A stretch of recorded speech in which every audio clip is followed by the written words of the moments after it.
Ito si Sugo. Habang nagmimina sa gabi, bigla siyang nakakita ng isang kislap ng liwanag sa langit. Ang sinag na ito ay bumaon ng diretso pababa sa kung nasaan siya. Pagkatapos magkamalay, nagulat si Sugo nang makakita ng isang maganda at mahalagang bato sa kanyang kamay. Masaya siyang tumakbo pa uwi. Nang bumalik sa bayan, mabilis na nagpatakbo si Sugo, ngunit nagbagal nang makakita ng pulis na nagpapakita ng tamang pagpapasya. Pagkatapos ay nagmadali siya at muntik nang makabangga ng isang maliit na babae na biglang tumakbo sa kalye. Mabuti na lang, ang kanyang husay sa pagmamaneho ay nakatulong upang maiwasan ito. Pagkatapos ay umuwi siya at ipinaalam sa kanyang tiyuhin na si Domen na kadarating lang niya mula sa pagmimina. Pagkatapos ay umakyat siya sa kanyang silid at sinimulang suriin ang bato, sa paniniwalang nahanap na niya ang matagal nang inaasam ng kanyang ina. Bigla, nakakita siya ng isang uri ng halusinasyon. Tinawag ni Tito Domen si Sugo at tinanong kung nagdala ba siya ng tinapay, na nagpagulat sa kanya kaya nagmamadali siyang lumabas upang kumuha nito para sa kanyang tiyuhin. Samantala, isang organisasyon ng pamahalaan ang nakakita ng kakaibang enerhiya sa bangin ng bundok kung saan nagmina si Sugo kaninang umaga, kaya nagpadala sila ng isang kapitan mula sa organisasyon upang pamunuan ang mga kawal doon para mag-imbestiga. Ang kapitan naman ay nakatanggap ng mga utos at nagsimulang maghanda ng mga kagamitan sa pagdiving para sa mga kawal upang bumaba sa malalim na kuweba para mag-imbestiga. Sa oras na ito, si Sugo ay umalis upang bumili ng tinapay para sa kanyang tiyuhin, at ang may-ari ng tindahan ay nakiusap sa kanya na iparating ang kanyang pagbati sa kanyang tiyuhin.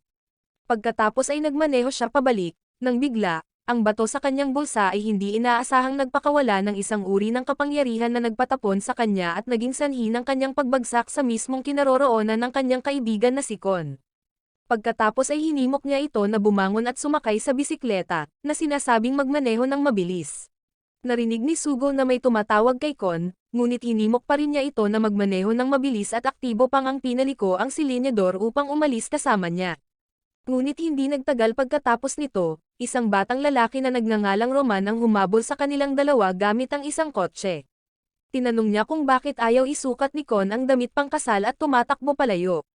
Sinabi niya na hindi niya gusto ang nakatakdang kasal na ito na inayos ng kanilang mga magulang. Ikinatwiran ni Roman na ito ay para sa ikabubuti ng dalawang pamilya, kaya ang mga emosyon ay hindi mahalaga sa relasyong ito. Naisip niya na nakakatawa ang mga salita ni Roman at tinanong si Sugo kung sumasang-ayon ba ito. Ang nakababatang kapatid ni Roman na si Otto ay biglang sumulpot at nagtanong kung si Sugo ba ang nasa likod nito. Pagkatapos ay aktibong pinaliko ni Kon ang silenyador, na naging sanhi ng mabilis na pag-abante nila ni Sugo. Sinubukan ni Roman na hilingin ang pagbabalik ni Kon, ngunit tumanggi itong makinig, kaya kailangang sabihin ni Roman kay Otto na pilitin si Sugo sa gilid ng kalsada. Pagkatapos ay bumangga sila sa isang ulap ng singaw at naghiwalay sa dalawang magkaibang direksyon. Si Sugo at Kon ay biglang dumiretso pababa sa isang tubo at pagkatapos ay nahulog sa isang malaki at malalim na hukay. Sina Sugo at Kon ay nasa kuweba na ngayon, at nakaramdam ng pagkagilty si Kon dahil nadamay si Sugo sa gulo, ngunit ayaw niyang mag-alala ito tungkol doon. Napagtanto nilang dalawa na medyo malalim ang kanilang kinahulugan. Biglang nakakita si Kon ng isang bagay na tumatakbo sa malapit at nagpanik, kaya tumakbo siya para yakapin si Sugo, ngunit pagkatapos ay napahiya at bumitaw. Samantala, sina Roman at Otto ay bumaba rin sa kuweba upang hanapin ang dalawa pa, ngunit ngayon ay naliligaw na rin sila, hindi alam kung nasaan sila. Sinusubukan ngayon ni Sugo na ayusin ang kanilang sasakyan. Inisip niya na kung magagawa niya itong ayusin, makakatakas sila dahil may tunog ng umaagos na tubig, kaya tiyak na may daan palabas, ngunit inisip ni Kon na nagbibiro lang siya. Bigla, ang organisasyon ng pamahalaan ay nagpasabog ng isang bagay sa kuwebang ito, na naging sanhi ng pagyanig ng buong kuweba. Ang lawa sa harap mismo ni Sugo at Kon ay biglang nagliwanag at ang tubig ay ganap na natuyo, na nagpakita ng isang haligi na may pulang kristal na nagliliwanag sa loob. Siya at si Kon ay tumakbo patungo sa haliging bato. Ang bato sa kanyang bulsa ay biglang nahigop sa loob ng kristal. Pagkatapos ay sinira nito ang haligi at nakatakas. Ang kristal ay nagbago at naging isang batang babae at dahan-daang nahulog sa mga bisig ni Sugo. Hindi pa rin niya naiintindihan ang nangyayari ng bigla, dumating ang mga robot ng organisasyong iyon. Hindi nila maintindihan kung bakit may mga minero rito, ngunit mas mahalaga, nakita nila na hawak ng dalawa ang kailangan nilang mahanap, kaya sumugod sila, na nagpilit kina Sugo at Kon na tumakbo palayo. Ngunit pareho silang na-corner, at nakakagulat, ang batang babae na hawak ni Sugo ay nagpatawag ng isang mecha upang harapin ang robot ng organisasyon. Ang mecha na ito ay paulit-ulit na dinaluhong ang robot ng organisasyon at itinapon ito palayo. Ang mecha ay sumugod para sa isang pangwakas na patama. Nakita ng kapitan sa kabilang panig ang sitwasyong ito at napagtanto na mukhang napaka-interesante ng mga bagay-bagay. Ang mecha naman ay umabante patungo kay Sugo, nang biglang nagdala ang kapitan ng isang robot para harapin ito. Patuloy na nagpaputok ang kapitan sa mecha. Gusto ni Kon na samantalahin ni Sugo ang pagkakataon na umalis, ngunit biglang sinira ng mecha ang baril ng kapitan at hinabol si Sugo. Nagpaputok ang kapitan ng isang kawit at hinila ang mecha pabalik. Hindi niya maintindihan kung bakit nagmamalasakit ang mecha na ito sa tatlong bata sa halip na sa kanya.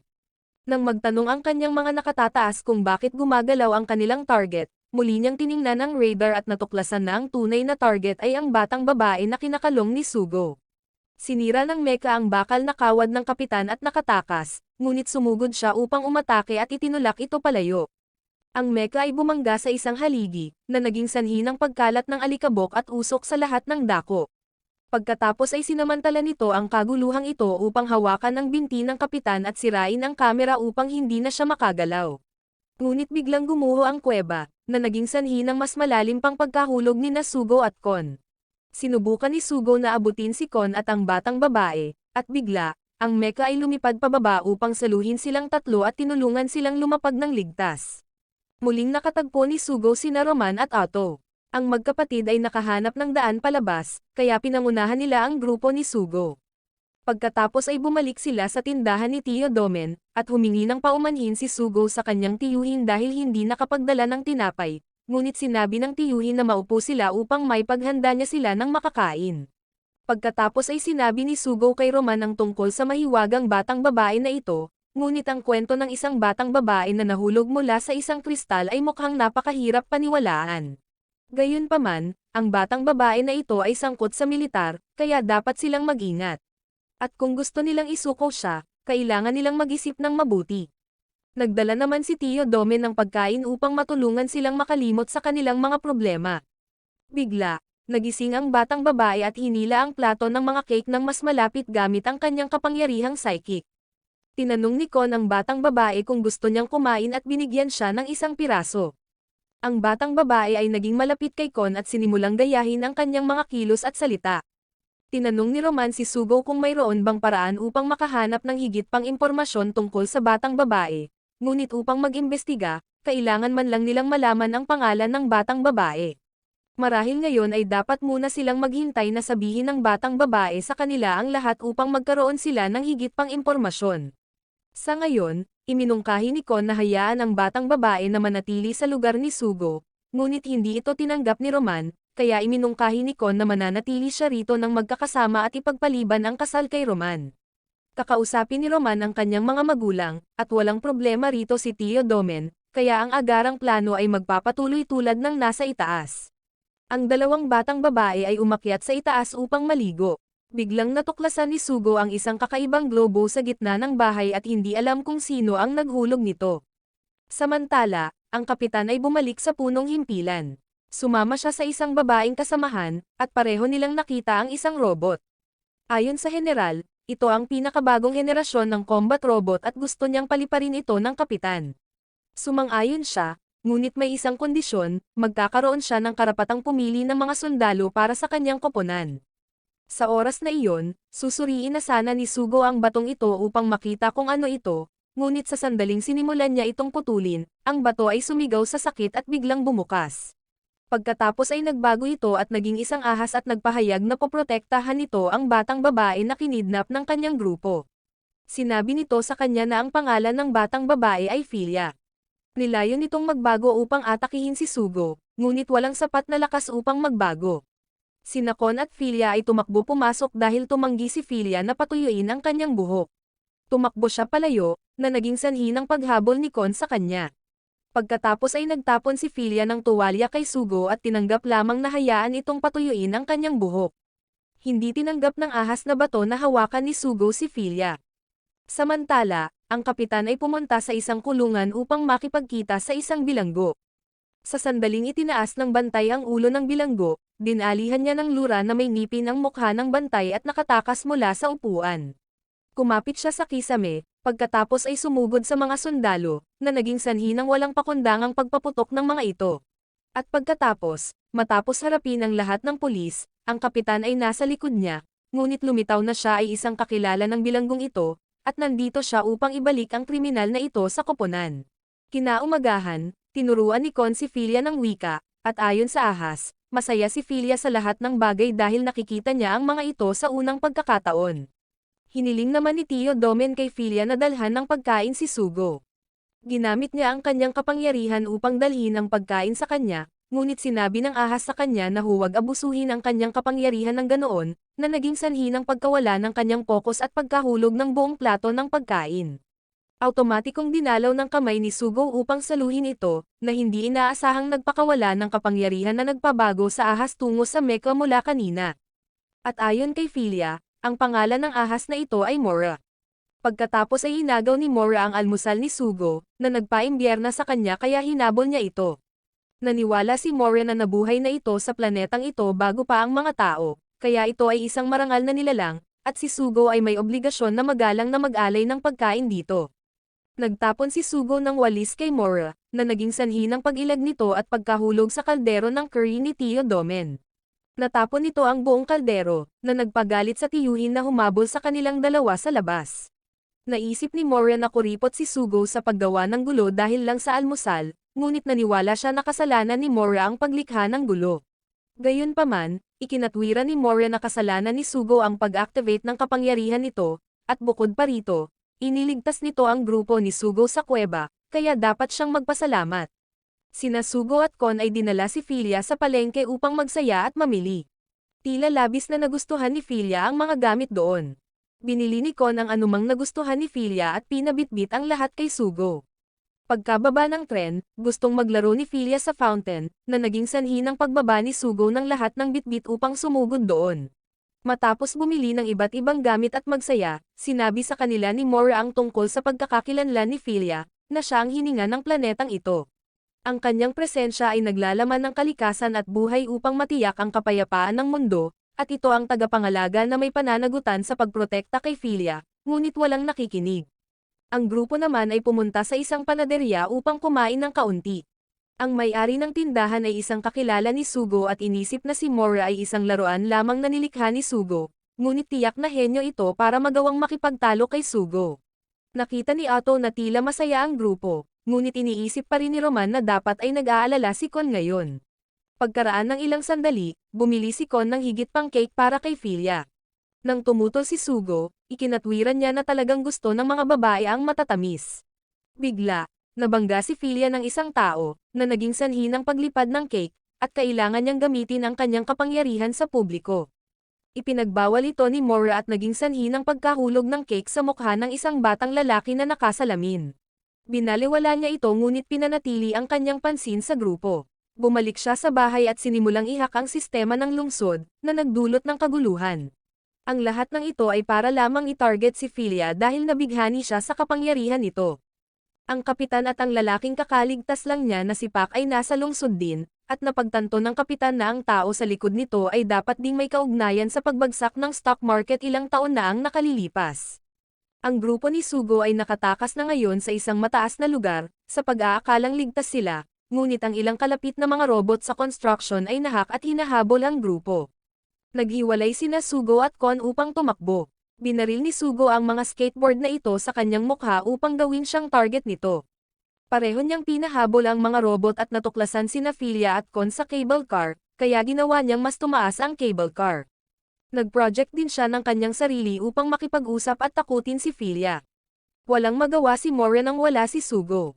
Takot na takot si Filia sa pinto ng cable car, habang sinira naman ni Sugo ang robot na iyon upang tumakbo at sunduin ang dalawang babae. Ngunit ang lalaking iyon ay nakakontrol ng isang robot at naglalakad sa kawad upang hanapin si Filia. Sumugod si Sugo at itinapon si Mora sa kanya upang ma-activate. Sumugod si Mora upang suntukin ang robot pababa, na naging sanhi ng pagkaputol ng cable. Ang lahat ay dumiretsyong nahulog pababa, kaya ginamit ni Filia ang kanyang kapangyarihan upang pabagalin ang bilis ng pagkahulog, habang ang lalaking iyon naman ay natamaan ng lumilipad na cable, na nag-ahit sa kalahati ng kanyang ulo bilang ganti ng tadhana.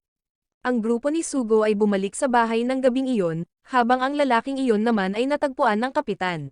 Alam niya na ang lalaki ay si Alfred at gusto niya ito sa koponan. Sa mga sumunod na araw, pinayagang magtrabaho si Filia bilang server sa restaurant ng pamilya ni Sugo. Palagi niyang ginagamit ang kanyang kapangyarihan upang maakit ang mga customer, na hindi naman gusto ni Mora. Nang gabing iyon, habang masaya ang lahat, narinig ng tiyuhin ang balita na may darating na bagyo sa loob ng ilang araw, namutla, at nagpas siyang isara ang tindahan bukas upang maghanda para sa bagyo. Nahuli muli si Alfred at pinilit na hanapin si Filia o kung hindi ay tatanggalin. Inisip ni Sugo na dapat ay napakatindi ng bagyo. Ang tiyuhin sa loob ay biglang nag-ingay dahil nawala ang kanyang mga sapatos. Patakbong bumaba si Filia na suot ang mga sapatos na iyon, kaya pinayuhan siya ni Sugo na ibalik ang mga ito sa tiyuhin, ngunit matigas siyang tumanggi. Nagtaka si Mora kung ano ang bagyo, kaya sinabi ni Sugo na ang langit ay mapupuno ng madidilim na ulap at magkakaroon ng mga halimaw. Ngunit lumabas ang tiyuhin na may nakatatakot na mukha at sinabi na ang bagyo ay mas malala pa, na may malakas na ulan at hangin na kayang magpalipad ng mga bubong, at dumadagandong na kulog. Noong panahon ng bagyong iyon natagpuan ng tiyuhin ang pag-ibig ng kanyang buhay at sinimulang ikwento ito, ngunit walang gustong makinig at lahat sila ay umalis. Sa sandaling ito, tinulungan ni Alfred ang kapitan na makapasok sa mga kamera sa paligid ng lungsod at sinimulang hanapin si Filia. Bigla, natagpuan muli ni Alfred si Filia, at nagkataon na siya rin ang target ng kapitan. Ang buong pamilya ay nagtatrabaho na ngayon sa pag-aayos ng bubong upang maprotektahan laban sa bagyo. Ang tiyuhin ay nagsimulang magtalaga ng mga gawain at kinailangan si Filia na dalhin ang bigkis ng kahoy sa loob ng bahay.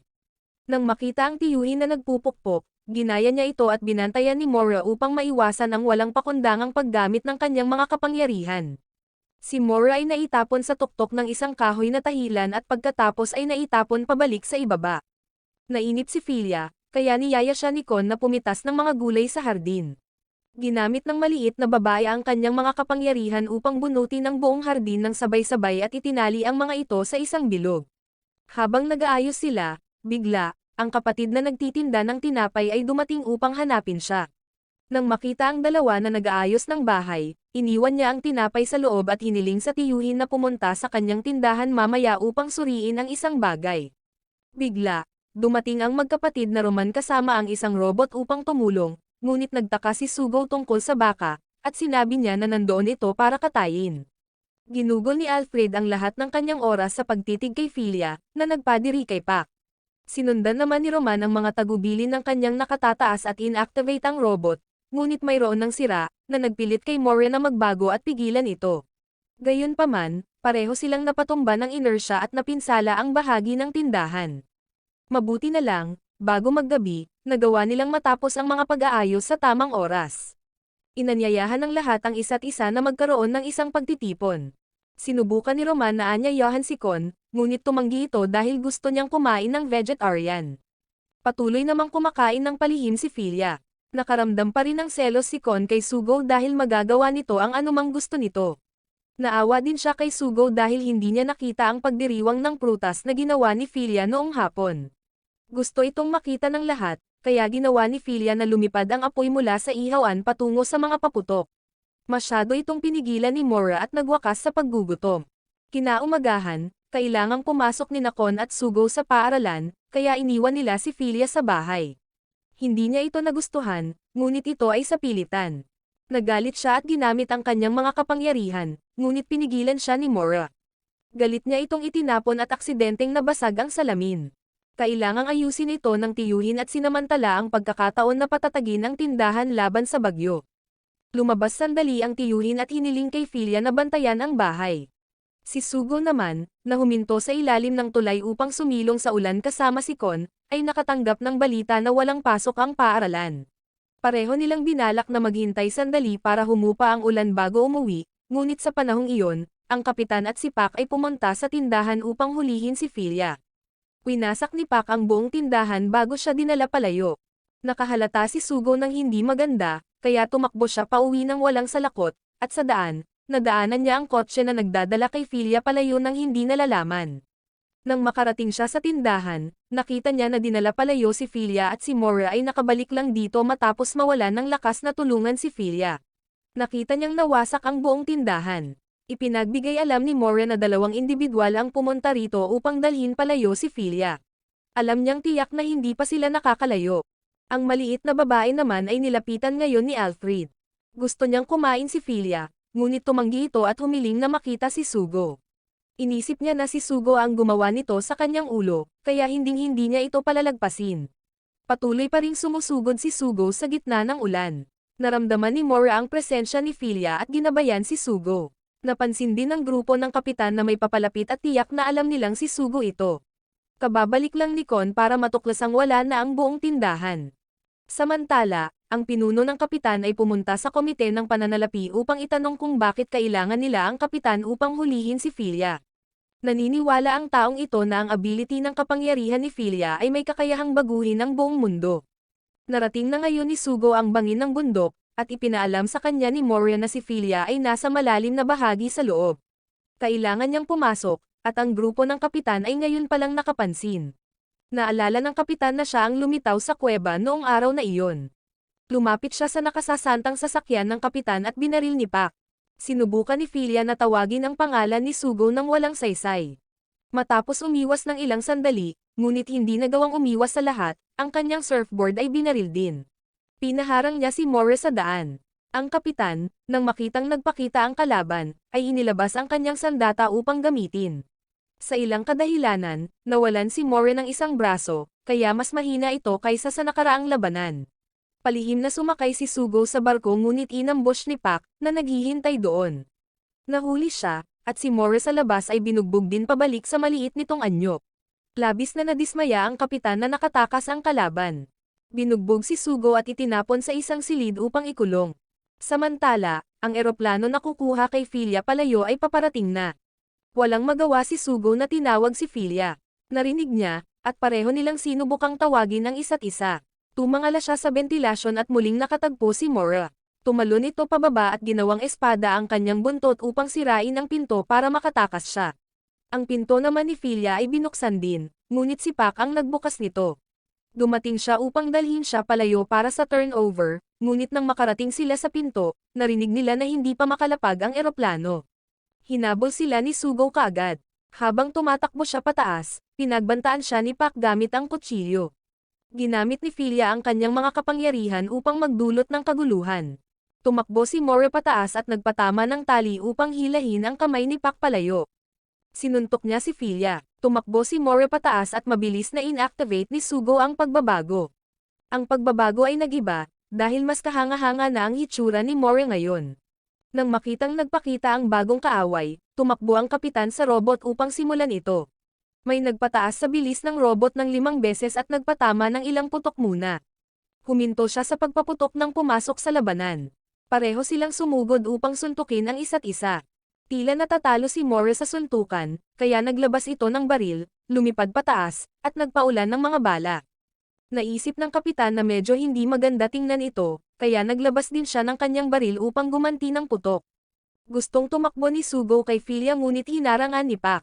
Nagdala siya ng isang robot upang matiyak na makukuha niya ang buhay ni Sugo. Hindi makalipad ang kapitan upang gumanti ng putok, kaya kailangan niyang magtago sa likod ng isang bato para sa pansamantalang kanlungan. Naalala niya ang kanyang panahon sa digmaan noon. Itinaas niya ang kanyang baril at walang pakundangang nagpaputok, na nakatama ng 1 beses. Nakaramdam ng lakas ng loob, tumakbo ang kapitan palabas upang umatake ngunit sinalubong ng patuloy na pagpaputok mula kay Mora. Sa pagtanggap ng buong serye ng mga pag-atake, walang magawa ang kapitan na magtiis dahil walang paraan upang umiwas. Sa sandaling ito, bubugbugin na sana si Sugo nang palakihin ni Philia ang kanyang bola ng enerhiya at pinalipad ito patungo kay Sugo. Dinala niya ito palayo, at lumipad si Mora kasunod nila. Ang tatlo ay lumapag sa isang lugar na medyo malayo sa nakaraang labanan.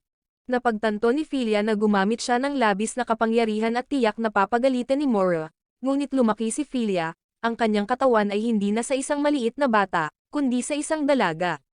Nang bumalik sila, sinabi ni Philia sa grupo ang tungkol sa kung paano sila nakakita ni Mora ng isang dambana, at nagpa siya si Sugo na pumunta doon upang maghanap ng impormasyon tungkol kay Philia. Gusto ring sumama ni Kon, ngunit hindi ito pinayagan ni Roman, sa takot para sa kaligtasan ni Kon, ngunit hindi niya ito tinanggap dahil buhay niya ito. Upang maiwasan ang pagtatalo, ipinatali sila ni Sugo kay More gamit ang mga tali at pagkatapos ay umalis kasama ang dalawang babae. Sa daan, ninalaman ni Kon na ang pagpunta lang doon ay maaaring magpabalik kay Filia sa normal, ngunit hindi pa sigurado si Mora.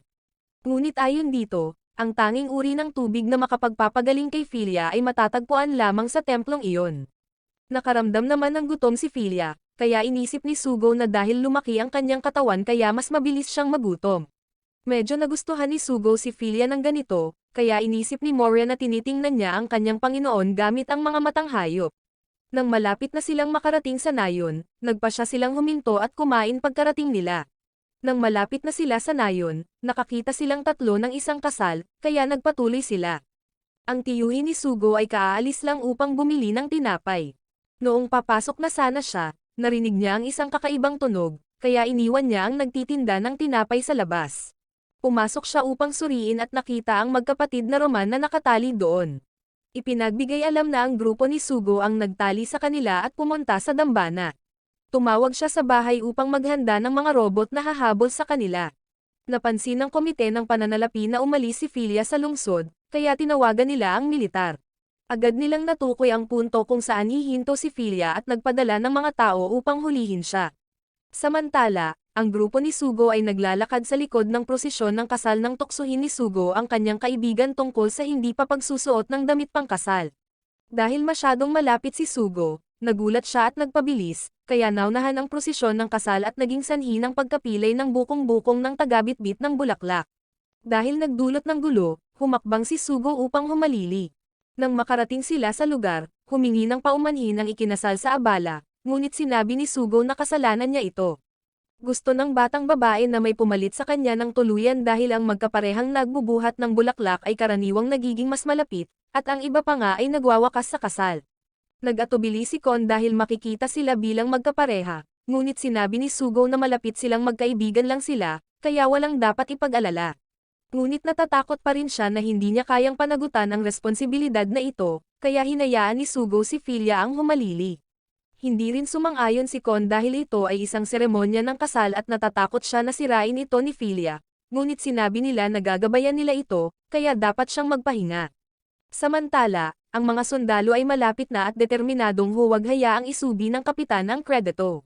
Ngunit papunta na rin siya upang kunin ito dahil gusto niyang malaman ang tunay na dahilan kung bakit labis na inaasam ng matandang lalaki sa komite ng pananalapi si Filia. Si Kon ay nakaupo mag-isa, naaawa sa kanyang sarili. Lumapit si Sugo upang kausapin siya, at inisip niya na mas gusto nito si Filia kaysa sa kanya at naglakad palayo. Hindi rin niya maintindihan kung ano ang nangyayari sa kanyang sarili. Nagpalit naman ng kasuotan si Filia at gustong malaman kung ano ang pakiramdam ng pag-ibig. Tinuruan siya ng ikinasal ng ilang bagay tungkol sa pag-ibig. Bigla, dumating ang mga tao mula sa kagawaran ng administrasyon upang hulihin si Filia. Gusto nilang makipagtulungan ang lahat para walang masaktan. Sumugod sila ng diretso sa kinaroroonan ni Filia, ngunit gumamit si Kon ng fire extinguisher upang patayin ang kanilang paningin at tulungan si Filia na makatakas. Pinabago naman ni Sugo si Mora upang ilihis ang ilan sa kanilang lakas putok, at nagpasya silang hulihin ang dalawa ng sabay. Habang nahihirapan si Mora sa isang panig, dinala ni Kon si Filia sa isang bodega upang magtago. Gusto niyang magpalit ng damit upang bumili ng oras, na labis na nagpagalaw sa damdamin ni Filia, at ipinahayag niya ang kanyang pagmamahal kay Kon. Habang ipinahahayag ang kanilang mga damdamin, natuklasan sila. Nahuli si Filia, kaya gustong sumaklolo ni Mora ngunit pinigilan ng commander. Sinubukan siyang iligtas ni Kon, ngunit ang commander ay papatulan na sana siya nang dumating si Roman kasama ang kanyang kapatid at robot upang iligtas ang kanyang magiging asawa. Nagpaputok siya, ngunit natakot si Kon na matamaan si Filia, kaya naglabas siya ng 1 metrong haba na sandata at sumugod upang walang pakundangang humampas, na matagumpay na nailigtas si Filia. Matapos siyang iligtas, lumipad si Mora pumasok upang dalhin silang dalawa palayo, na gumanti ng putok at nagpabagsak sa dalawang kaaway sa isang patama. Ang malayo ang pag-atake ni Mora ay nagpagulat sa commander, na nagpilit sa kanya na umundor upang maiwasan ang labis na pagkalugi. Matagumpay na naipagtanggol ng grupo ang pag-atake, na nagpahintulot sa kasal na magpatuloy. Ang kapitan naman, nang marinig ang kabiguan ng naunang koponan, ay pansamantalang ipinagpaliban ang karagdagang pagkilos. Ang grupo naman ay nagsimula sa kanilang paglalakbay. Medyo matagal na silang naglalakbay, at hindi alam ni Kon kung kailan sila darating. Si Sugo ang nagmamaneho sa puntong ito, at ayon kay Mora, ang templong hinahanap nila ay nasa dako paroon ng susunod na bundok.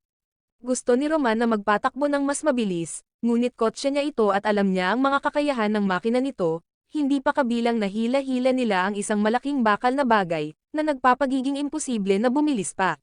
Tinanong ni Kon kung bakit sila parehong sumama, at sinabi ni Roman na dinaluhan niya upang iligtas ang kanyang asawa dahil napakalalim ng kanyang mga damdamin. Bigla, nataman si Moore ng ilang may itim na bagay sa ulo at nahulog, na naging sanhi ng hindi inaasahang paglihis ni Sugo. Ang inersya mula sa robot ay naghila sa kanila ng mas malayo pa ng kaunti, ngunit napagtanto ni Moore na napakalapit na nila sa templo. Nang huminto sila upang magpahinga, nauhaw si Roman at hiniling kay Otto na kumuha ng tubig, ngunit biglang nakatanggap ng tawag mula sa nagtitinda ng tinapay. Patuloy siyang naguhulog ng pera dahil kinakain ng makina ang pera tulad ng tubig. Gusto niyang makausap si Sugo, kaya iniabot ang telepono sa kanya at bumalik upang uminom ng tubig, ngunit nawala ang bote ng tubig at inubos na pala lahat ni Mora. Galit na galit si Roman, ngunit aksidenteng nakahanap si Filia ng mapagkukunan ng tubig, kaya lahat sila ay sumugod upang uminom ng may pananabik. Nakipagsiksikan si Roman sa gitna ng grupo upang uminom.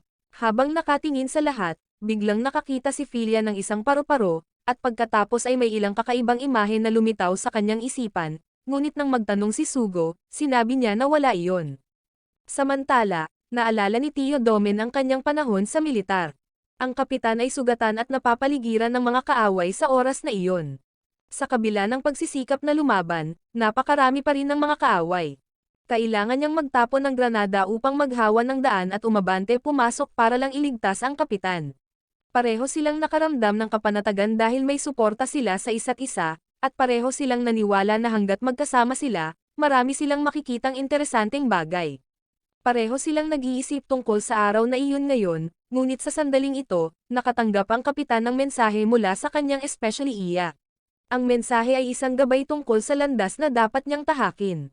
Hindi sigurado si Pak kung mapagkakatiwalaan ang landas na ito, ngunit nagtiwala ang kapitan sa kanyang especially iya, kaya kailangang umalis ni Pak ayon sa kanyang mga kagustuhan. Samantala, ang grupo ni Sugo ay biglang nagkaroon ng sira sa makina sa gitna ng kalsada. Padilim na, kaya nagpa siya ang grupo na magpahinga doon. Matapos magpaninggas ng apoy, biglang nagdala si Roman ng isang kumpol ng mga kabute at gustong magpakitang gilas sa kanyang husay sa pagluluto. Ngunit matapos tapusin, tinikman niya ito at tumawa na parang baliw, kaya kailangang suriin ni Sugo at nagulat ng matuklasan na lahat ng iyon ay mga nakalalasong kabute. Ang nakatataas sa kapitan ay pumunta sa konseho upang hingi ng kanilang opinyon tungkol sa propesor sa kagawaran ng pananalapi, na unti-unting gumagawa ng mga aksyon na lampas sa kanyang awtoridad. Inaayos ni Sugo ang kotse nang lumapit si Filia upang kausapin siya. Napansin niya na tila nahihirapan itong matulog. Alam niyang nababahala ito, at ganoon din ang nararamdaman niya. Labis siyang nag-aalala na maaaring mangyari ang mas malalang mga bagay sa hinaharap, ngunit napagtanto niya na hindi siya nag-iisa at kasama niya ang lahat upang tumulong. Nangako siya kay Filia na magiging maayos ang mga bagay at paprotektahan siya niya at ng lahat. Bigla, nag-sleepwalk si Roman at nagising, kaya tinapos ni Sugo ang mga pag-aayos upang matulog kasama si Filia. Nagpasalamat si Filia kay Sugo sa kanyang mga salita ng pagpapatibay ng loob at nagpas siyang magtiwala sa lahat. Ngunit nakakita si Filia ng isang nagliliwanag na paru-paro at sinundan ito. Pumunta rin si Sugo upang suriin, ngunit sa kasamaang palad, nagdala si Pak ng isang robot doon upang harapin sila. Kailangang tawagin ni Sugo si Mora upang lumaban sa kanyang lugar at tulungan si Filia na makatakas. Dahil lumalaban sila sa makipot na lupain at gumagamit si Pak ng baril, dihado si Mora dahil hindi ito makalipad dito at magagamit lamang ang mga pakpak nito bilang kalasag. Ginising ni Kon si Roman dahil may nangyaring masama. Kung kailan inisip ni Pak na mananalo na siya, biglang nakawala si Mora at sumugod upang paulit-ulit na suntukin siya sa mukha. Ngunit pagkatapos nyon, si Mora ay hinadlangan ng kapitan at sinipa palayo. Inutusan ng kapitan si Pak na hanapin ang dalawa pa at ipaubaya si Mora sa kanya. Gusto silang habulin ni Mora, ngunit gusto ng kapitan na talunin muna siya nito. Sa pagkakataong ito, ang kapitan ay nilagyan ng barena bilang sandata. Dahil alam na alam ng kapitan ang estilo ng pakikipaglaban ni Mora, halos hindi makalaban si Mora at naitutulak lang pabalik. Nahabol na ngayon ni Pac at natagpuan ang lokasyon kung saan nagtatago sina Filia at Sugo. Ngunit kung kailan nailagay niya sila sa sulok, parehong nagmaneho si Roman at ang kanyang dalawang kaibigan ng robot para sumaklolo at nagpatama ng putok kay Pac. Handa nang lumaban pabalik si Roman kahit na malinaw na mas mahina ang kanyang teknolohiya, na may layuning tulungan sina Sugo at Filia na makatakas. Samantala, naitapon ni Mora ang barena ng kapitan, ngunit tinanggap niya ang hamon at gustong makita kung paano lalaban si Mora. Matapos ang ilang sandali ng pagbaril, buwisit na buwisit si Roman kay Pac, na naglabas ng kanyang kutsilyo para sa malapitang labanan. Tumakbo si Sugo sa ilog nang magmaneho si Alfred ng isang robot upang hanapin sila. Palagi lang niyang gustong hulihin si Filia. Sa puntong ito, natalo na si Mora ng kapitan, na nagtanong kung galit ba ito sa kanya o galit sa sarili nitong kawalan ng lakas. Sina Sugo at Filia ay na-corner na ngayon, ngunit bigla, ang robot ni Roman ay lumipad pumasok, na naging sanhi ng pagkahulog ni Sugo at Filia sa tubig. Sa pagkaunawa sa sitwasyon, nakalaya si Mora at lumipad pababa kasunod nila. Tinawagan ng kapitan si Alfred, na nagwawala, kaya alam niyang hindi siya makakaasa sa walang kwentang taong ito. Samantala, dumating ang katulong upang ipagbigay alam sa propesor ang tungkol sa kagustuhan ng konseho na ipatawag siya batay sa opinyon ng nakatataas sa kapitan. Ang nagtitinda ng tinapay ay nakikipag-usap kay Tio Domen at nagbunyag na ang ina ni Sugo ang unang pumuri sa kanyang talento sa paggawa ng kape. Nadismaya siya sa kanyang mga kamay na nakapinsala sa maraming tao, ngunit nang malaman niya na ang mga kamay na ito ay makagagawa ng isang magandang bagay, nagpasya siyang buksan ang tindahang ito. Ibinunyag niya na ang ina ni Sugo ay naglaho upang itago ang isang mahalagang lihim, kaya si Sugo ay ipinagkatiwala sa kanya.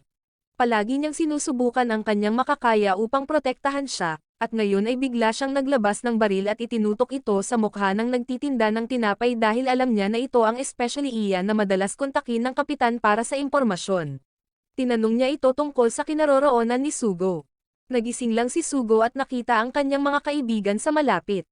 Tinawagan niya si Kon at ang lahat na gumising, ngunit walang nakakaalam kung nasaan sila, at sina Filia at Mora ay nawawala. Patakbong naghanap ang grupo upang hanapin sina Filia at Mora. Bigla, nakita ng grupo si Filia sa gitna ng lawa, masayang naglalaro kasama ang isang kumpol ng mga paru-paro.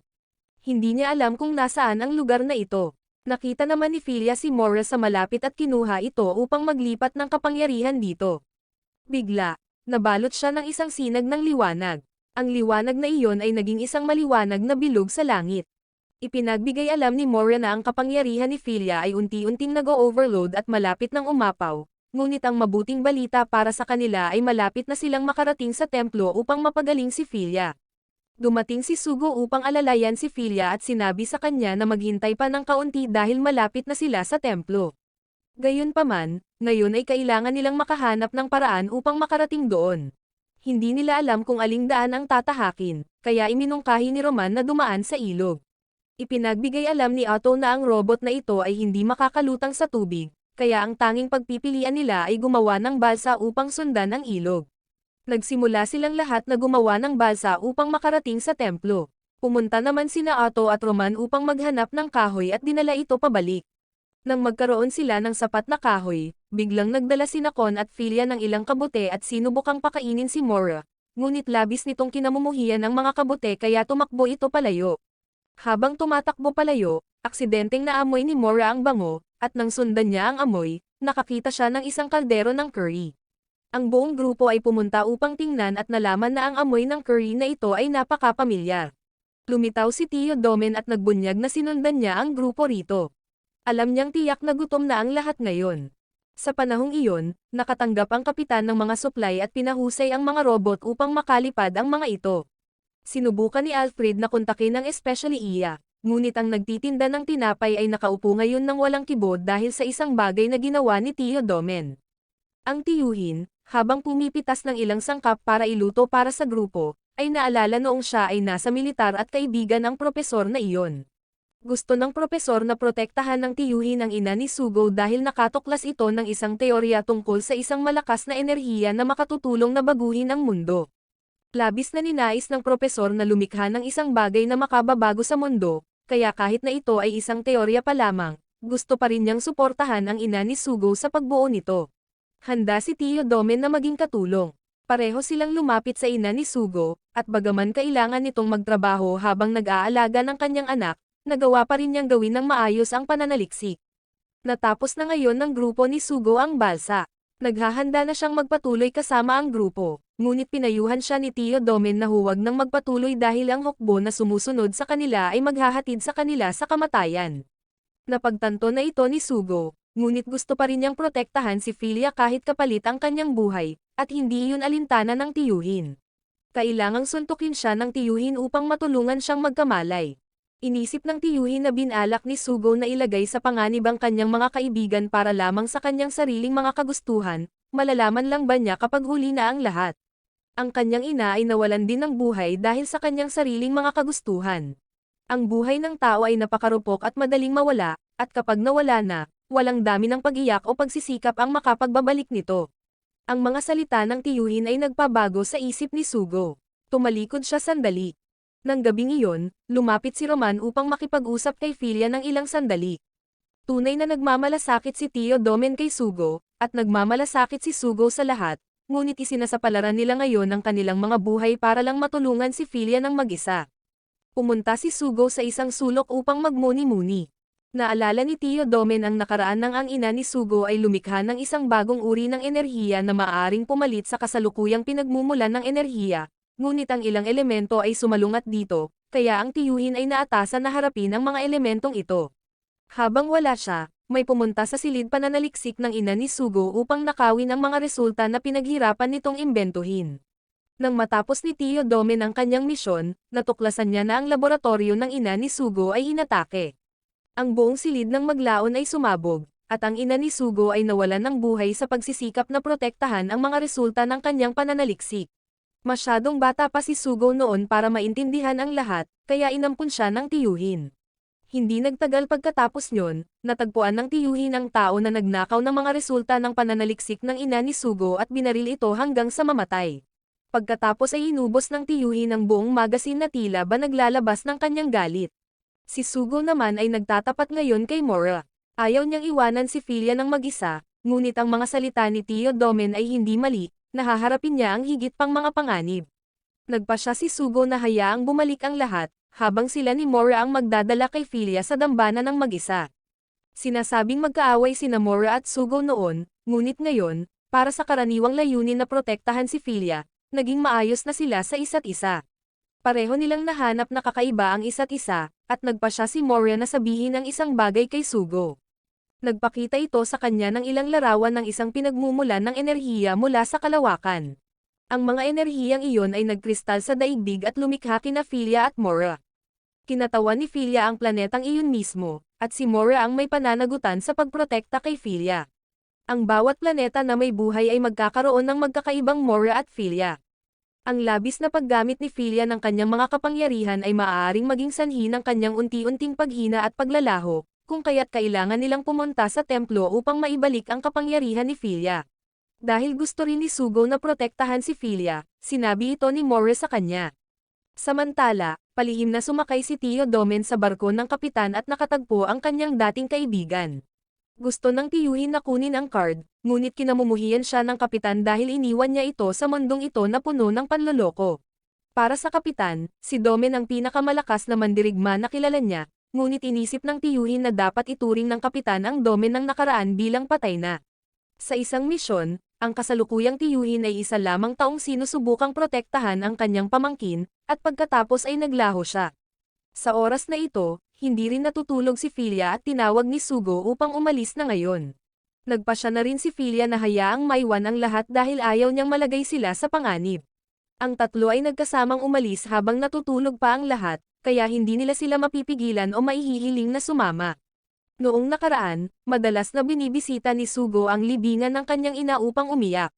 Palaging sama-sama si Tio Domen dala ang curry na gusto ni Sugo upang amuin siyang bumalik, ngunit matigas siyang tumanggi dahil gusto lang niyang kumain ng curry na gawa ng kanyang ina mismo. Kinaumagahan, galit pa rin si Sugo sa kanyang tiyuhin dahil sa pagiging napakalamig nito. Inisip ni Filia na si Domen ang ama ni Sugo, kaya ipinaliwanag niya na ang tiyuhin ay kaibigan lamang ng kanyang ina. Nang unang ampunin si Sugo, walang magawang maayos ang tiyuhin, ang pagluluto at paglalaba ay pawang kakilakilabot, at ang curry na ginawa niya ay ibang-iba sa nakasanayan ng ina ni Sugo. Ngunit kahit na ganoon, palaging sumusubok muli at muli ang tiyuhin para lang pakainin si Sugo ng curry na katulad ng dating ginagawa ng kanyang ina. Umalis na ngayon ang grupo ni Kon gamit ang balsa dahil alam nila na pinili ni Sugo na sumama kay Filia, kaya kailangan niyang pasanin ang mga kahihinatnan, tagumpay man o kabiguan. Pagkatapos ng pagtatalo kay Domen, hindi sigurado si Roman kung babalik pa ba si Sugo sa tindahan. Samantala, ginamit ng tiyuhin ang card ng kapitan upang makapasok sa isang base militar, ngunit ang card ng kapitan ay hinarangan, na nagpilit sa kanya na ilabas ang kanyang baril at barilin ang bantay ng diretso sa ulo. Dumating naman ang mga sundalo, na nagpilit sa tiyuhin na lipulin silang lahat upang makapasok. Matagumpay niyang nabuksan ang pinto, ngunit kapalit ng pagkabaril dahil sa kapabayaan. Alam na ngayon ni Sugo na mahihirapan silang makalusot dahil ang mga sundalo mula sa nakaraang insidente ng kasal ay nakapalibot na ngayon sa lugar sa harap. Ngunit hindi susuko si Sugo at dadalhin si Filia sa dambana sa lahat ng paraan. Gusto naman ni Filia na mangako si Sugo na ibabalik ang kwaderno sa kanyang tiyuhin at makikipagkasundo pagbalik nila. Bigla, silang tatlo ay natuklasan ng mga eroplano ng kaaway, kaya sumugod si Mora at nagbago upang lumaban. Narinig naman ng kaaway na 2 bata at isang robot lamang ang naroon, kaya pinalakad nila ang lahat ng puwersa upang harapin sila. Habang sinusubukan ng 2 na sundan ang landas ng bundok upang makatakas, natuklasan sila ng isang eroplano, na nagpilit kay Mora na sumugod upang iligtas sila. Napinsala ni Mora ang eroplano at hinayaan itong dumiretsyong mahulog pababa. Kailangan namang gamitin ng kaaway ang mga anti-aircraft gun upang lubusang harapin si Mora. Nagpasya na ngayon si Roman na pumunta upang tulungan si Sugo.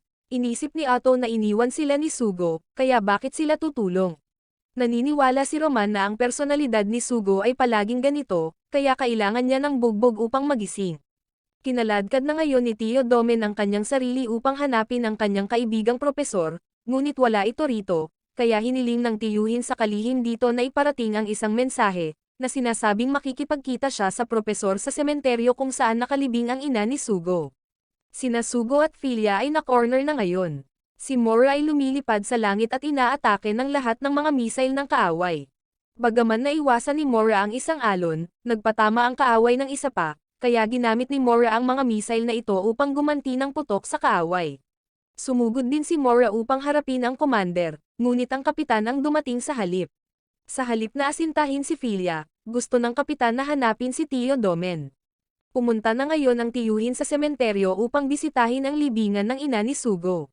Sinabi niya na tinawagan niya ang kanyang kaibigang propesor at hiniling sa kanya na gawin ang isang bagay na siya lamang ang makagagawa, na kung saan ay iwanan ang grupo ni Sugo ng mag-isa. Gustong-gusto ng kapitan na labanan si Mora, ngunit ngayon ay gusto niyang hanapin si Sugo ng higit pa sa pakikipaglaban. Nang marinig ito, nagpasya si Sugo na magpakita upang mangakit ng pansin para mahanap ni Filia ang dambana. Dahil pinipigilan ni Mora ang kapitan na mahuli si Sugo, inambush siya ni Pak mula sa likod. Nagtapon din si Alfred ng baril sa kapitan para barilin niya ng diretsyo si Mora. Naniniwala siya na bagaman ang pagtutulungan laban kay Mora ay hindi patas, si Domen ang nagturo sa kanya na sa larangan ng digmaan, ang tagumpay lamang ang pinakamahalaga. Walang magawa si Mora upang lumaban, kaya binaril siya ng kapitan, na nagdulot ng malubhang pinsala. Nahuli rin ni Pak si Filia, kaya binigyan ng kapitan si Sugo ng pagkakataon, isuko si Tio Domen at papayagan niya silang dalawa na umalis. Ibinunyag ng kapitan na si Domen ang kanyang guro at kasalukuyang sinusubukang pasukin ang koanihan ng administrasyon. Isinasalaysay na ngayon ng tiyuhin ang mga magagandang alaala kasama si Sugo sa kanyang ina. Ito ang unang pagkakataon na nakipagtalo siya kay Sugo, at natatakot siya na magalit sa kanya ang bata. Labis siyang natatakot na kamuhian ni Sugo dahil mahal na mahal niya ito. Naniniwala ang kapitan na si Domen ay dating isang malamig at matalim na talim, ngunit pinurol siya ni Sugo. Inisip ni Sugo na si Tio Domen ay nagiging mas mabait lamang kaysa noon, na nagpagalit sa kapitan at nagpabitaw ng kanyang baril, ngunit dumating ang kanyang mga kaibigan sa tamang oras upang iligtas siya. Nagtapon si Roman ng ilang smoke bomb upang patayin ang paningin, habang nagpanik naman si Alfred nang hindi makita si Filia sa kahit saan, na nagpupumiglas, na naging sanhi ng pagkahulog ni Filia at nailigtas ni Kon na nagmamaneho ng kotse. Sumugod si Sugo kay Mora at sinubukang gisingin ito, ngunit biglang nahulog si Sugo sa isang butas ng bala sa katawan ni Mora at kahit papaano ay sumama rito. Nagpa siya ang kapitan na magkaroon ng isang pangwakas na tapatan kay Mora, ngunit ang bilis ni Mora ay tumaas ng husto at nagkaroon ito ng karagdagang mga sandata, na nagpahirap sa kapitan na sumabay. Hindi pwedeng matalo si Sugo dahil ayaw niya masayang ang mga pagsisikap ni Tio Domen, at hindi niya hahayaan ang kapitan na dungisan ang imahe ni Tio Domen sa kanyang mga mata. Pagkatapos ay matagumpay niyang tinalo ang kapitan, at kailangang lumipad ni Pak pumasok upang iligtas ito. Nakaramdam na ngayon ng kumpiyansa si Sugo na naging isa na siyang tunay na lalaki sa pamamagitan ng pagprotekta kay Filia. Nang hapong iyon, habang naghihintay ang tiyuhin sa kanyang kaibigang propesor, may biglang dumating upang makipagkita sa kanya. Samantala, natanggap ni Sugo ang aklat ni Tio Domen pabalik mula kay Filia. Napagtanto niya na ito ay isang aklat ng recipe ng curry na pinaghirapang saliksikin ng tiyuhin. Bagaman hindi ito katulad ng ulam na dating ginagawa ng kanyang ina, ang bersyon ng tiyuhin ang pinakamahusay. Ang tao na dumating upang makipagkita sa tiyuhin ay lumabas na ina ni Sugo. Nabigla ang tiyuhin at nawala ng buhay dahil siya ang kalihim na ayaw na ang gawa ng tiyuhin ay makaapekto sa kanyang boss. Ang grupo ni Sugo pagkatapos ay unti-unting lumipat sa lugar ng dambana. Sa daan, napansin nila ang ilang kakaibang bato at hindi alam kung ano ang mga ito, ngunit nakaramdam si Filia ng parehong pamilyar at hindi pamilyar sa mga ito. Tinanong ni Sugo si Mora kung nasa tamang landas sila, ngunit hindi ito makasiguro. Nang muntik nang mahulog si Filia, sinalo siya ni Sugo, at bigla, nagkaroon ng kakaibang nararamdaman si Filia nang hawakan siya ni Sugo. Nagliwanag din ang mga bato at nag-react sa mga emosyon ni Filia, na nag-udyok kay Sugo na pumunta at suriin. Lumapit si Kon upang tanungin si Filia kung kumusta siya, at nang ilarawan ni Filia ang nararamdaman, naintindihan ni Kon kung ano ang nararanasan ni Filia at sinabi sa kanya na balang araw ay maiintindihan din niya ito. Ang nakatatandang kapatid na babae na nagbebenta ng tinapay ay pumunta sa sementeryo upang hanapin si Tio Domen, para lang matuklasan na pumanaw na ito. Nakita na ngayon ng grupo ni Sugo ang dambana at nagpas siyang magpahinga doon para sa gabi bago magpatuloy bukas.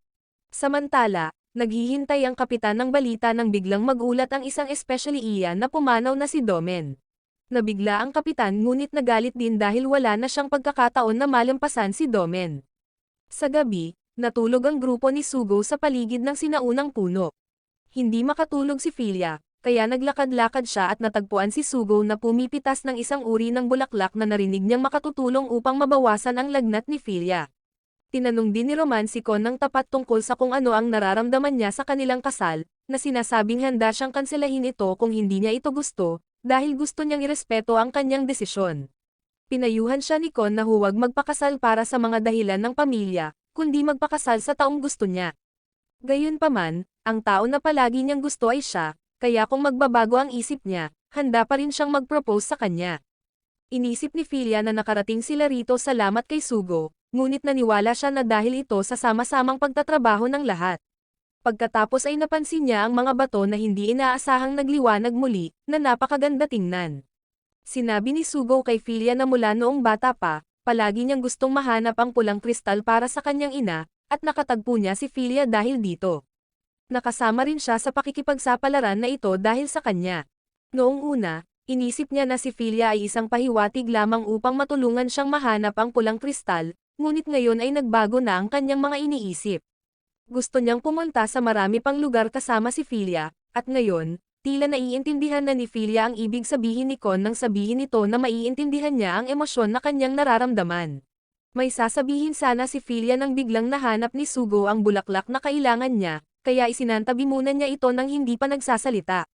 Kinaumagahan, lumapit ang grupo sa dambana, at ang tatlong lalaki ay nagsumikap na buksan ang pinto, ngunit medyo matatag ito. Bigla, may liwanag na lumitaw sa paligid ni Filia, at pagkatapos nyon, nahulog siya sa isang butas sa ilalim ng kanyang mga paa. Ang grupo pagkatapos ay aksidenteng nakahanap ng pasukan at agad na humabol sa kanya. Ngunit nang makarating sila, natuklasan ni Sugo na si Filia ay nakakulong sa isang kristal, katulad ng sa simula. Umabante si Sugo upang iligtas si Filia, ngunit ang nakapaligid na tubig ay nagtulak sa kanya pabalik. Tila ang lugar na ito ay hindi nagpapahintulot sa kanila na lumapit kay Filia. Isang sinag ng liwanag ang bumaon pataas sa langit, at napagtanto ng propesor na ang sandali na matagal na niyang hinihintay ay sa wakas ay dumating na. Ang kristal pagkatapos ay nagliwanag at hindi inaasahang nagbago at naging isang robot na katulad ni Mora, ngunit kulay itim. Si Philia ay nahigop sa loob ng itim ng robot, na nagpilit kina Sugo at Mora na makipaglaban. Habang sumusugod sina Sugo at Mora pasulong, bigla silang naitulak pabalik ng isang patama mula sa itim na robot. Pagkatapos ay nagpatama ito ng ilang putok sa kisame upang lumipad palabas ng dambana. Hindi alam ni Sugo at Mora kung ano ang itim na robot, ngunit hinabol pa rin nila ito. Pagkatapos ay dinala ng magkabilang panig ang kanilang labanan sa labas. Napansin ni Sugo na ang itim na robot ay sinusubukan lamang na makatakas at gumaganti ng putok upang pahingin lamang siya, ngunit nakalapit siya ng sapat upang pilitin itong gamitin ang mga sandata nito upang lumaban pabalik. Gusto ni Sugo na mag-ingat si Mora dahil nasa loob si Philia, kaya hindi sila makaatake ng masyadong agresibo. Habang patuloy na naghahabulan ang magkabilang panig sa gitna ng mga ulap, biglang nagtago ang itim na robot sa mga ulap upang maglunsad ng isang sorpresang pag-atake kay Sugo, na naging sanhi ng pagkahulog nila ni Mora. Nagising na ngayon si Philia sa loob ng robot, habang naghihintay naman si Sugo ng sandali kung kailan ang itim na baluti ay madaling atakihin. Kung kailan nakakita siya ng pagkakataon, sumugod sila ni Mora pasulong. Gayunpaman, nabigo ang kanyang plano at nasaksak siya ng itim na baluti. Napinsala si Mora at malapit na ring makaapekto kay Sugo. Hindi maintindihan ng itim na baluti kung bakit labis na nagmamalasakit si Philia sa mga tao. Nagkasundo sila ng itim na robot na gagawin niya ang sinasabi nito, basta't papatawarin nito si Sugo. Pinayagan ng robot si Sugo na makita si Philia ng isa pang pagkakataon. Hiniling niya kay Sugo na huwag na siyang sundan pa, na direktang sinasabi sa kanya na itigil ang paghahanap sa kanya at iwanan siyang mag-isa, pagkatapos ay umalis kasama ang baluti. Nahulog si Sugo nang walang magawa, at ang kanyang mga kaibigan ay patakbong dumating upang hanapin siya. Gusto niyang malaman kung ano ang baluti, ngunit walang sagot si Mora para sa kanya. Bigla, tumawag ang nakatatandang kapatid na babae na nagbebenta ng tinapay upang ipagbigay alam sa kanila ang pagkamatay ni Tio Domen. Sinisi ni Sugo ang kanyang sarili sa hindi nagawang anuman at inisip na dapat ay nakinig siya sa kanyang tiyuhin mula sa simula. Kung hindi niya kinalimutan ng may kahangalan ang kanyang sariling mga ideya, hindi sana kailangang mamatay ng kanyang tiyuhin. Gusto siyang suntukin ni Roman, ngunit sinampal ni Kon si Sugo sa halip. Sinabi niya na labis siyang naiinis na makita ang kanyang kaibigan sa pagkabata na gusto niya na ngayon ay nagiging isang tao na tumatakbo na lamang mula sa katotohanan. Ang tao na gusto niya noon ay isang taong naniniwala sa katarungan na hindi kailanman nag-iiwan ng mga kaibigan. Direkta niyang sinabi na pupunta siya upang iligtas si Philia, alintana kung susunod siya o hindi. Muling pinasiklab ni Kon ang kalooban ni Sugo, at sumang-ayon siyang sumama. Ang grupo pagkatapos ay nagkasamang umalis, at naniwala si Sugo na ililigtas niya si Philia ng isa pang pagkakataon. Hinarap na ngayon ni Philia ang propesor, na siya ring tao na gustong makatagpo ni Tio Domen bago siya mamatay ngunit hindi nagawa. Nahanap niya itong mahiwaga, na sa asensya ay isang bato ngunit may mga emosyon tulad ng isang tao. Sinubukan ni Philia na tanungin siya kung nasaan ang lugar na ito at kung bakit siya dinala rito, ngunit sinabi lamang niya na kailangan ng buong mundo ang kanyang kapangyarihan. Naawa siya na kailangan niyang sirain ang kanyang cute na hitsura. Ang grupo ni Sugo ay papunta na ngayon upang hanapin si Philia. Ang mga sundalo at eroplano na humaharang sa kanilang daan ay binaril pababa ni Mora. Sina Sugo at Mora pagkatapos ay natagpuan ang lokasyon ni Philia. Napansin ni Mora na maayos pa naman si Philia ngunit tila medyo natatakot. Nawalan ng pokus si Sugo sandali at muntik nang mabaril, ngunit habang iniwasan niya ang bala, nagpatama ng putok si Roman mula sa ibaba upang suportahan si Sugo. Gusto ni Roman na mag-focus siya dahil marami pa ring kaaway. Napansin naman ni Roman ang isang hadlang sa paligid ng lugar kung saan binihag si Philia. Sa katunayan, binihag ng koanihan ng ekonomiya si Philia, at nagtaka si Otto kung ano ang gusto nila mula sa kanya. Medyo makapal ang kalasag, kaya kailangan nilang makahanap ng paraan upang tumagos dito. Binaril pababa ni Sugo ang isang eroplano ng kaaway at dumiretso itong nahulog sa kalasag, na sumabog at lumikha ng isang butas dito. Sa sandaling nagkaroon ng pagkakataon, agad na umabante si Sugo bago ito makarecover at sumara. Nagawa lang may pasok ni Sugo ang kanyang kamay sa kalasag at paulit-ulit itong sinuntok upang palawakin ang agwat. Nang sapat na ang laki nito, pinapasok ni Sugo si Mora, ngunit kung kailan pumasok sila, bigla, nakatagpo si Mora ng problema at nahulog pababa. Nawalan din ng kontak si Kon sa grupo ni Sugo. Kahit papaano, si Mora ay nabago tungo sa anyong tao, at nagpatama siya ng sapot upang iligtas si Sugo sa panganib. Nang tumalon siya sa ibaba, nagulat siya nang matagpuan ang sarili sa anyong ito. Samantala, sinusubukan ng grupo ni Roman na makahanap ng daan pumasok upang suportahan si Sugo. Natagpuan ni Otto ang pinagmumulan ng kapangyarihan ng kalasag at nagpas siyang pumunta doon upang sirain ito para makapasok sa loob. Hindi maintindihan ni Sugo kung bakit nabago si Mora sa hugis na ito, ngunit inisip ni Mora na ang hadlang na ito ay maaring nagpabago sa istruktura ng kanyang pagbabago. Si Filia ay nadala na palayo para sa mga eksperimento. Ang propesor ay nagbomba ng isang uri ng likido sa makina na humahawak kay Filia at humanga na kaya niyang umiyak tulad ng isang tao. Ang grupo ni Roman ay nakarating na ngayon sa lokasyon ng pinagmumulan ng kalasag, habang si Sugo naman na hindi alam kung paano makakalusot sa mga sundalo ay tinulungan ng kapatid na babae na nagbebenta ng tinapay.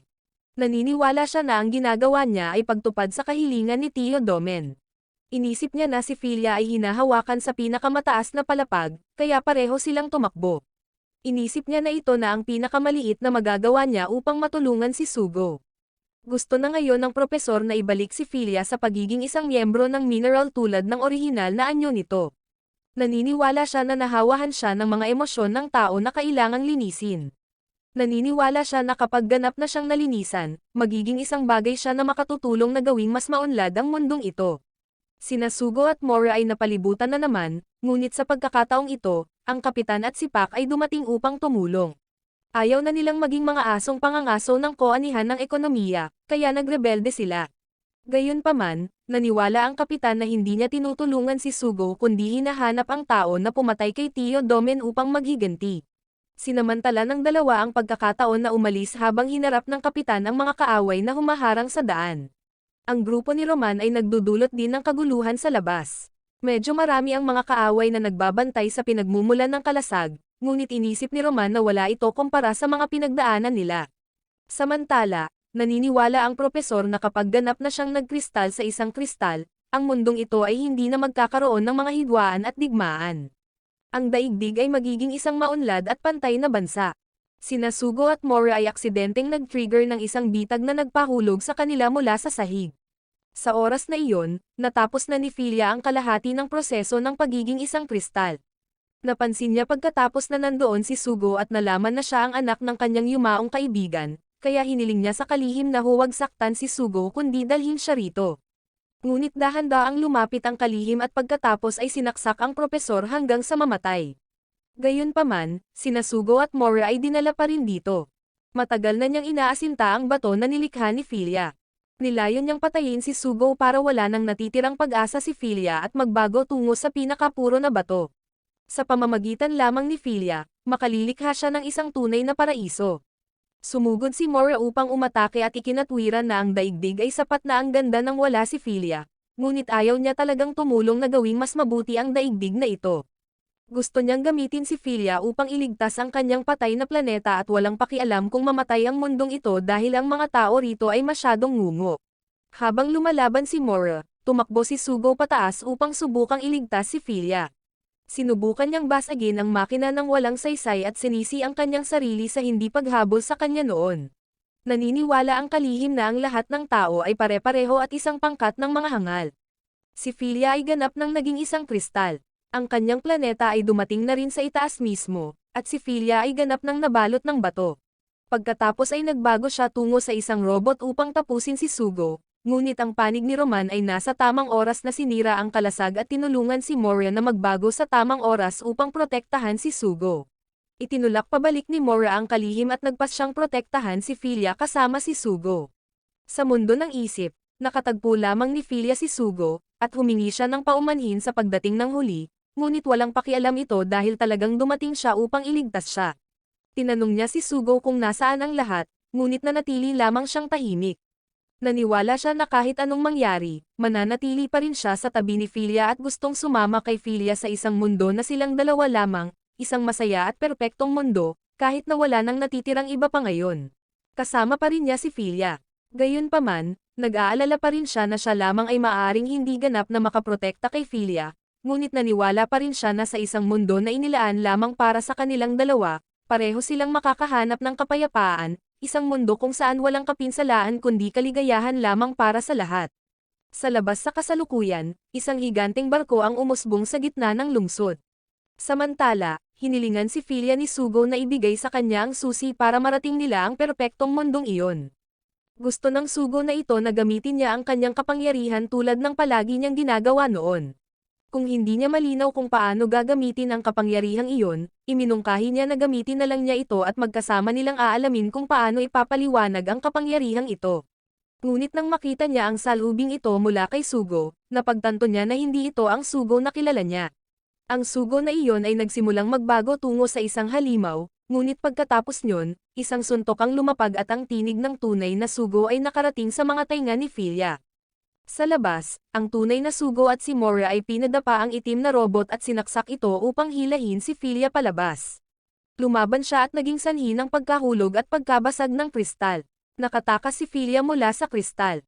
Nagpatuloy naman si Morris sa pagwasak sa itim na robot ng tuluyan, na ginawa itong isang insekto. Mabilis na tumakbo si Sugo kay Filia. Masaya si Filia na makatagpo ang tunay na Sugo na gusto niya. Bigla, ang marka sa kamay ni Sugo ay lumitaw, at napagtanto niya na siya ang kailangan niya dahil ang lahat ng kapangyarihan ni Filia ay nasa marka sa kanyang kamay. Si Sugo pagkatapos ay natangay ng mga piraso ng kristal at nakulong sa loob nito. Ang insekto ay lumipad pataas at sumama sa kristal na naglalaman kay Sugo. Inisip niya na si Filia ngayon ay wala ng iba kundi isang walang lamang balat at dinala si Sugo palayo. Nang gustong pumunta ni Filia upang iligtas si Sugo, pinigilan siya ni Mora dahil ang kanyang kapangyarihan ngayon ay hindi sapat. Ngunit inisip niya na kahit hindi sapat, gusto pa rin niyang pumunta dahil iniligtas siya ni Sugo ng maraming beses, gaano man ito kadelikado. Sa makatuwid, gusto rin niyang pumunta upang iligtas si Sugo. Ang itim na robot ay naghihintay na ngayon sa pagbabanggaan ng dalawang mundo upang maging isang solong mundo, at sa oras na iyon, sisimulan na niyang gamitin ang kapangyarihan ni Sugo. Walang pakundangang inabuso ni Filia ang kanyang kapangyarihan upang mapahusay si Mora para magmukha itong mas kahanga-hanga at mas astig. Sawa na rin si Mora kay Filia dahil talagang isang mapaghimagsik na Panginoon ito. Ang dalawa sa kanila pagkatapos ay nagkasamang lumabas sa kalawakan upang lumaban. Narinig ng lahat ang tungkol sa isang planeta sa itaas, kaya mabilis silang lumikas. Nagtataka ako kung saan pinaplano ng mga taong ito na makatakas kapag ang dalawang mundo ay malapit ng magbanggaan. Isang puyo ng tubig ang nagsimulang humigop sa dalawang mundo ng magkasama, habang ang dalawang robot ay muling nagkaharap ng isa pang pagkakataon upang lumaban. Ang itim na robot ay nagpatama ng mga putok upang itulak pabalik si Mora. Nang subukan ni Mora na umiwas, ang itim na robot ay lumipad ng malayo upang panatilihin ang distansya. Matapos ang ilang palitan, napagtanto nila na ang itim na robot ay isa ring tagapangalagang anghel. Kapag masyadong agresibo ang pag-atake ni Mora, kailangang paalalahanan ni Filia si Mora na huwag saktan si Sugo. Hinabol niya pagkatapos ang itim na robot at tinanong kung bakit niya tinitira si Sugo kung mayroon naman na siyang Panginoon. Ibinunyag niya na ang kanyang Panginoon ay namatay na, pinatay ng mga mismong taong naninirahan sa planetang iyon. Ang planeta na dati niyang pinoprotektahan ay isang magandang lugar na may maraming mariringal na likas na tanawin. Ipinagmamalaki niya ang mundo ng kanyang Panginoon at masayang naglilingkod sa taong iyon hanggang sa magsimulang dumami ang mga tao at unti-unting kumalat sa buong mundo. Pagkatapos, inubos ng mga tao doon ang lahat ng mga mapagkukunan ng yaman at naging sanhi ng pagkamatay ng kanyang Panginoon. Sa inggit sa daigdig, pumunta siya rito sa pag-asang makahanap ng bagong Panginoon, at ngayon ay kailangan niya si Sugo upang pagsamahin ang dalawang planeta sa isang bagong planeta upang ipagpatuloy ang kanyang misyon. Ngunit nang makarating siya sa daigdig na ito, hindi pa niya nakatagpo si Filia. Naghintay siya sa paglipas ng 3 sibilisasyon, kaya ngayon ay hindi na siya makapili at kailangang tanggapin ang propesor bilang kanyang Panginoon hanggang sa lumitaw sina Filia at Sugo. Si Filia ang dapat na kailangan niyang hulihin, ngunit wala sa kanya ang susi upang buksan ang kapangyarihan. At ngayon, iniisip ng itim na robot na ang lahat ng kanyang ginawa ay isang hamon upang gawin siyang isang makapangyarihang anghel. Inisip ni Mora na baliw ang itim na robot, ngunit naniniwala siya na ang mga hindi purong nilalang tulad ni Mora ay kailangang maglaho. Ang magkabilang panig ay pumasok sa labanan, at hindi makalaban si Mora sa buong lakas sa takot na masaktan si Sugo. Naniniwala ang itim na robot na hindi niya kailangan ang daigdig na ito kasama ang sangkatauhan nito kundi lilikha ng isang perpektong mundo ayon sa kanyang kalooban. Ipinagbigay alam pagkatapos ng itim na robot kay Philia na ang kanyang kapangyarihan ang humila sa luma at patay na planeta ng robot sa daigdig sa oras na ito, kaya sinubukan ni Philia na lumipad pababa at gamitin ang kanyang kapangyarihan upang pigilan ang patay na planetang ito na bumangga sa daigdig. Ngunit tulad ng sinabi ng itim na robot, ang kapangyarihan ni Philia ngayon ay nasa mga kamay na lahat ni Sugo, kaya wala siyang magagawa. Sina Mora at Philia pagkatapos ay natamaan ng itim na robot at malubhang napinsala. Ang dalawang planeta ay malapit na ring magpakita ng mga palatandaan ng pagkakahiwalay. Napagtanto ni Philia na hindi siya katulad ng isang anghel kundi isang demonyo sa pagiging sanhi ng tinubuang bayan ni Sugo na nasa bingit ng pagkawasak. Ngunit naniwala si Mora na kung hindi niya kailanman binigyan ng buhay ang planetang ito, wala sa mga mabubuting bagay ang mangyayari. Sinubukan muli ni Philia na gamitin ang kanyang kapangyarihan. Masaya si Mora na maging tagapagtanggol ni Philia. Pagkatapos ay lumingon siya at ginamit ang lahat ng kanyang lakas para lamang sumugod pasulong at yakapin ang itim na robot upang magpadala ng mensahe kay Sugo. Muli silang nagkatagpo sa isang purong puting espasyo. Ipinahayag niya ang kanyang pagmamahal sa kanya at na palagi siyang mananatili sa kanyang tabi, binabantayan siya sa anumang paraan. Ang dalawang planeta pagkatapos ay bumalik sa normal. Nagising si Sugo sa cockpit at muling nakasama ang kanyang mga kaibigan. Sa kanyang kamay ay isang pulang kristal na tumutulong sa kanya na alalahanin si Philia, at ang pelikula ay nagtatapos dito, ngunit hindi pa lubos. Sa epilogo, makikita natin na sina Kon at Roman ay nagkasamang nanirahan at nagkaroon ng dalawang anak. Ang koronel naman ang nagpatakbo sa kafe na iniwan ni Tio Domen. Si Alfred ay naging isang matagumpay na negosyante. Si Otto ay naging isang astronaut. Para naman kay Sugo, naging isa siyang propesor at geologist, at ang alaala ni Philia ay palaging nananatili sa isip ni Sugo. Dito na tunay na nagtatapos ang pelikula. Maraming salamat sa panonood, sana nag-enjoy ka sa anime na ito. Mag-subscribe at pindutin ang notification bell upang updated ka lagi sa mga bagong video na may upload namin, at para makatutok sa higit pang Tagalog anime recap, magkita tayo sa susunod.